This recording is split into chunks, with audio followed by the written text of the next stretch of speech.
yes, okay. But, if I understand the question, how can we support the buoyancy of the body to prevent it from flipping out, right? Flipping out is also relevant to this. Okay, so what I'm using now, I'm going to use my chest and this hand. I'm bringing, and here in this point, I do lean slightly with my chest over her body. So my chest can support also the rhythm of return. And this hand, if I feel that it really needs like an extra press, I'm also pressing a little bit this shoulder. But mostly what I'm working with,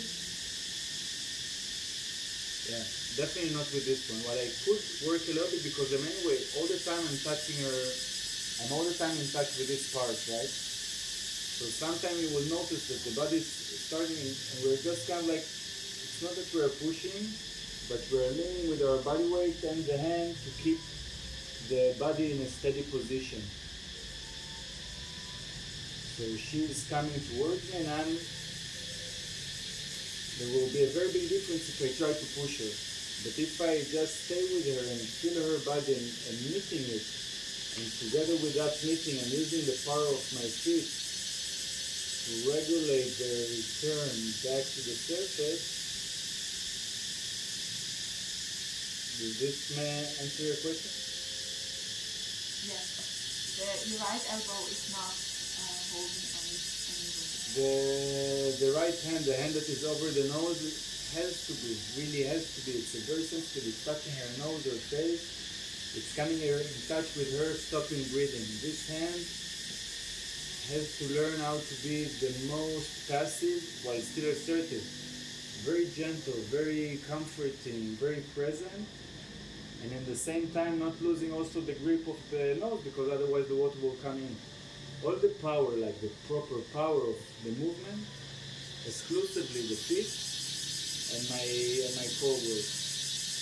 Rising the tailbone. And some of you yesterday I saw that because of your body type, for example, Cream, she's tall, because of your body type, it's easier for you just to do this. But it's really about rising the tailbone up, up, up, up, up, up, up, until you can really feel that you can show your tail out of the water, and then rotate your tailbone in. And remember, if you do it correctly, it must take a few seconds until each movement finishes. And this is why you need to, it's not that you need to calculate, but you need to give yourself always like the extra space. You know, if now I'm down and waiting until they really will reach somewhere, I'm preventing myself to have enough time to arrive back. Just like, yeah, we're starting here at 9:30. If you say I will leave the house at 9:12, you don't give yourself enough space that if something will happen on the way, you will not have to rush.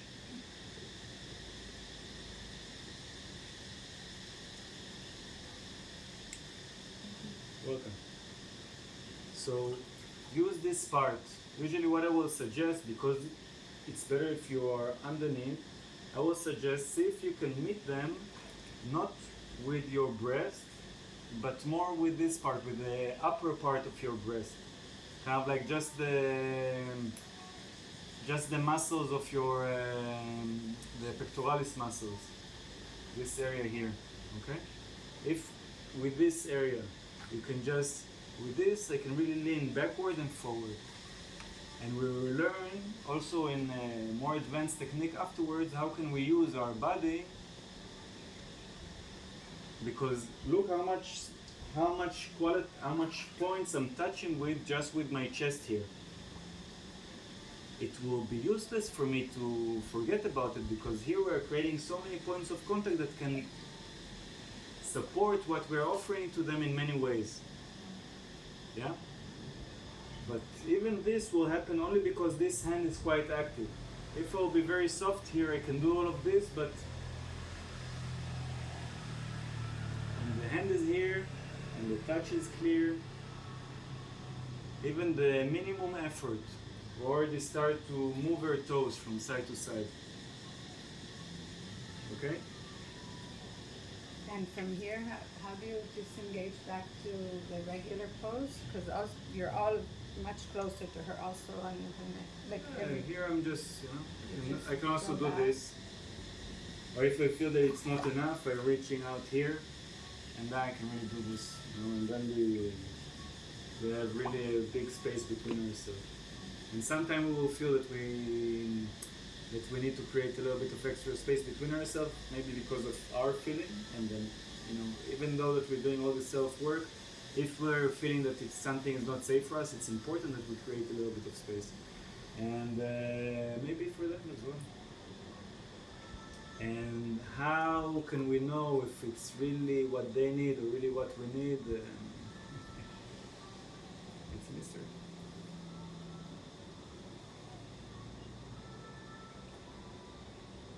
But definitely being exposed to what is triggering us and what is triggering others is helping us to come closer to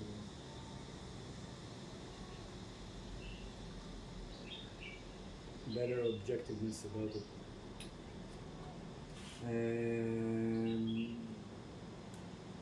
Okay. Shall I show just one more time how we do it from the goddess pose and how do I use my tailbone? Sure. Yes.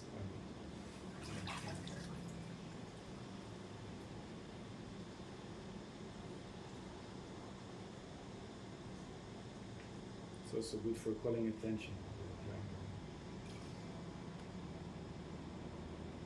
Waiting for the breath to come in and then for the breath to come out.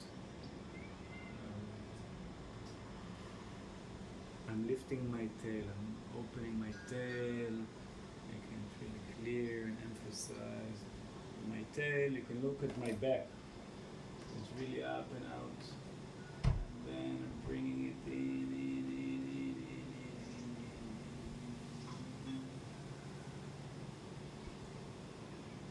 And landing and she's here. Okay. And I want to do it, I will do it one more time from the side. I want you, if you wish, to see me from my side. Okay?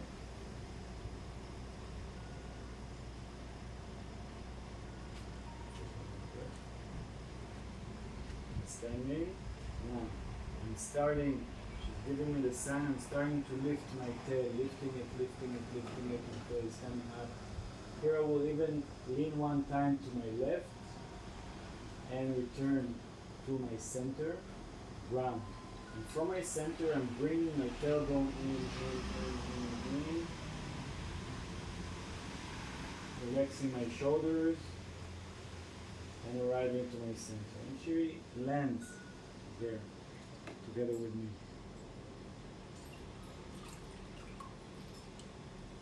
Okay. Could you see from there the back? Okay. We're going to go from our man-made, woman-made fingers into the amazing silicone from China.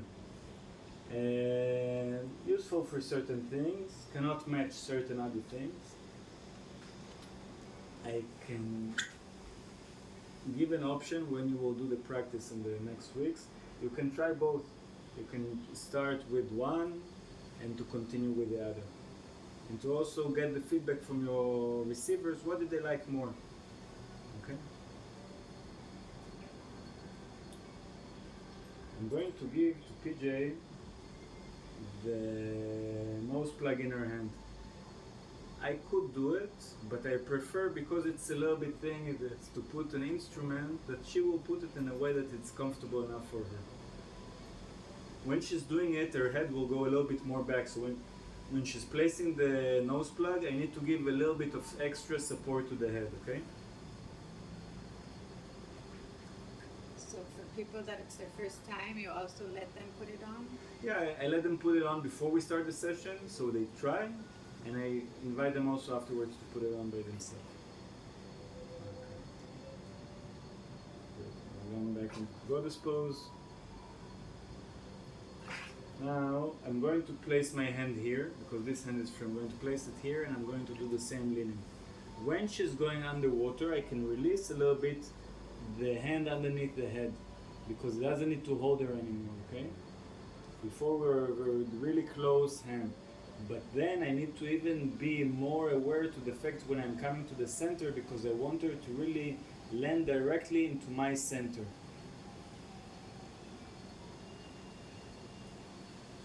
Okay? Now I didn't I will explain it briefly before. When she goes underwater, I'm holding her because I want to support her head to be while she's floating. When she's going underwater, she doesn't need to have the support. Sometimes even I'm interfering with the feeling in her neck because of the distance. I need to be already here. I cannot reach out anymore to support her neck in this way. So what I'm suggesting, we are releasing this triangle neck support. We are releasing the triangle neck support, but to come back to land into this. Yesterday I mentioned before, you don't come back from don't come back here from going underwater. Don't go out of your center, and while you're underwater, while you're out of your center, you come back. Don't do it. Just 1 second. We'll wait for Cream and Eve to fix this. We need a little more some technical thing.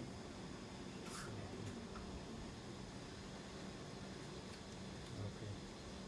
Yesterday I mentioned, and today I want to extra emphasize it. When you're coming back from the floating,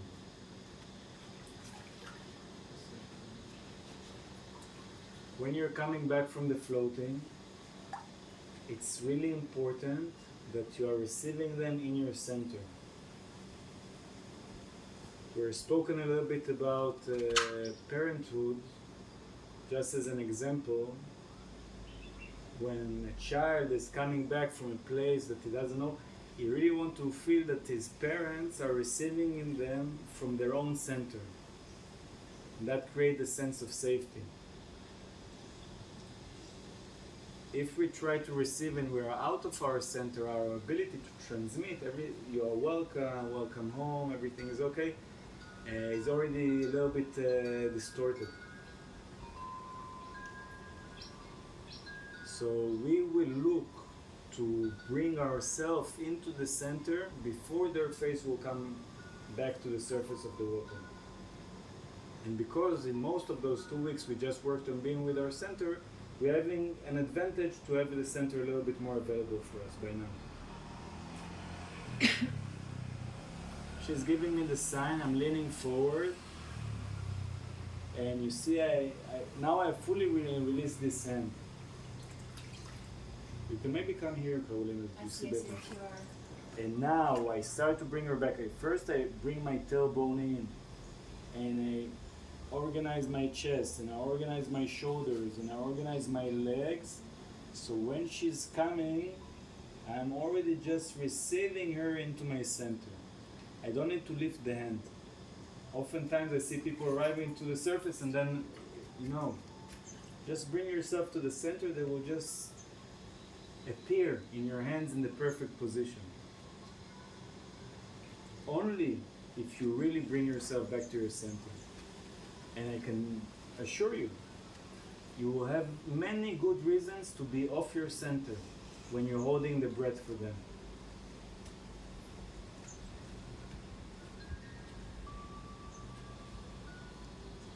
Rising,